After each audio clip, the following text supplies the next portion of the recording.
Good morning, Mo'eva Abotai. Be'ezrat Hashem, Mincha is going to be 6:20. This is actually going to be the last week of the early Shabbat Minyan, as we're going to be having 3-day Yom Tov, and then Yom Kippurim is going to be on Shabbat.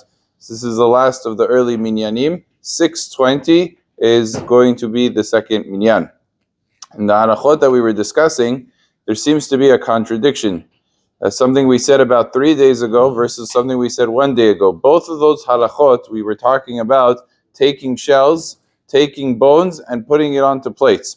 And it seems to be in Hazon Ovadia, which is Rav Ovadiah's Sefer, a contradiction. On the one hand, he says that when it comes to taking bones that are muktzeh, he says because you're putting it on a plate in a temporary nature, and because they're very insignificant, they're not anything expensive. So yes, it's muktzeh, the bones themselves, but since you held on to them because they had food on it, so even after you ate the food, you take it and you could put it onto a plate because of the fact that you're putting it onto the plate in a temporary way, and that it's an inexpensive thing that you wouldn't nullify to the plate.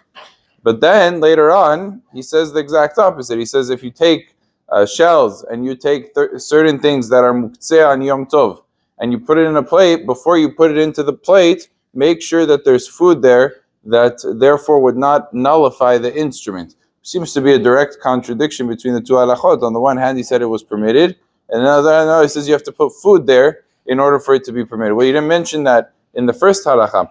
And the commentaries of Yitzchak Yosef, his son, is bothered by this question, gives various attempts to answer. It doesn't seem like there's a strong reconciliation.